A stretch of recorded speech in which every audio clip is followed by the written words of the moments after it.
Hi යාළුවනේ අපි බලමු සැරට රසට ගෝවා මල් එකක් හදාගන්න විදිහ.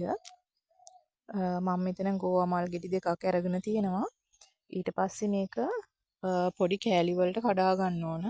මම නම් අතින් තමා ඒක පොඩි කෑලි වලට කැඩුවේ. නැත්නම් පිහකින් කපන්නත් පුළුවන්. අනිවාර්යයෙන්ම ගෝවා මල් හොඳට බලන්න ඕන. මොකද මේ ගෝවා මල් උඩින් හොඳට පෙවුනට යටින් පණුවෝ ඉන්නවා. ඒ හින්දා මේ අනිවාර්යයෙන්ම හොඳට බලලා සුද්ධ කරගන්න ඕන.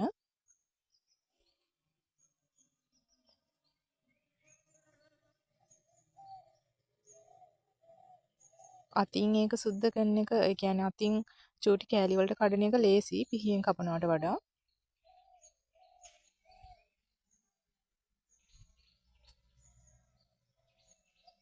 මේ විදිහට තමයි මම ගෝවා මල් ටික කඩාගත්තේ. ඊට පස්සේ මේකට හොඳට පැහුණු උණු වතුර දාන්න ඕන. උණු වතුර දාලා විනාඩි 10ක් විතර වහලා තියන්න ඕන. ඊට පස්සේ ඒකට අවශ්‍ය කරන රම්පේ කරපිංචා කුරුදු කොතු අමු මිරිස් බීලුණු අරගෙන තියෙනවා. ඊට පස්සේ ගෝවා මල් ටික තැඹුනාම තමයි මේ විදිහට තියෙන්නේ. උණු වතුර පෙරලා ඉවර වෙලා තව ඇල් වතුරිනුත් දෙතුන් පාරක් සෝදලා තමයි මේ අරගෙන තියෙන්නේ.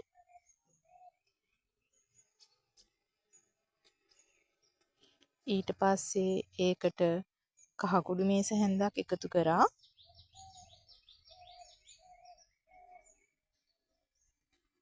තුන පහ කුඩු මේස හැඳි භාගයකුත් එකතු කරලා මිරිස් කුඩු මේස හැඳි කාලක් වගේ තමා දැම්මේ. මොකද ගම් මිරිසුත් එකතු කරන හින්දා තව අමු මිරිස් කොච්චිත් දාන නිසා. ඊට පස්සේ රස අනුව ලුණු එකතු කරා.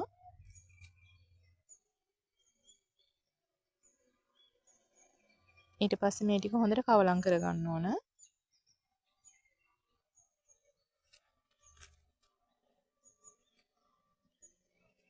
මේ විදිහට හොඳින් කවලම් කරගෙන අපි කපාගත්ත බීලුණු ටික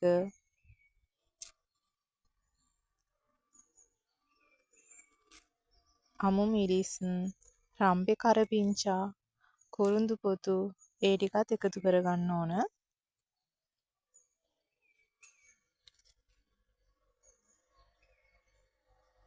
මේක ටිකක් සැරට තමයි හදාගන්න යන්නේ.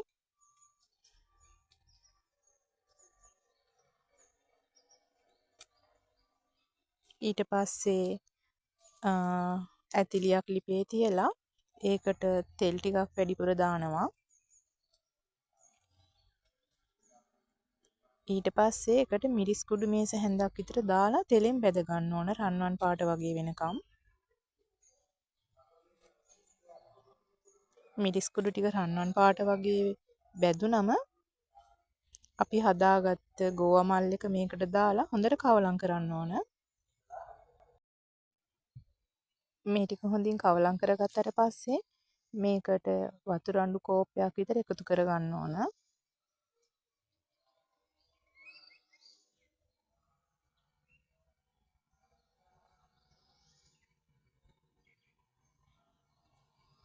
වතුර අඬු කෝප්පෙත් එකතු කරලා ඉවර වෙලා වහලා තියන්න ඕන.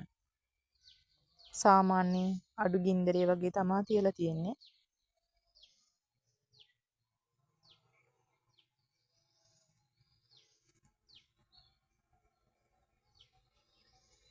මේ විදිහට තමයි මම ගෝවා මල් එක හදාගත්තේ. ඔයාලත් හදලා බලන්න හරිම රසයි.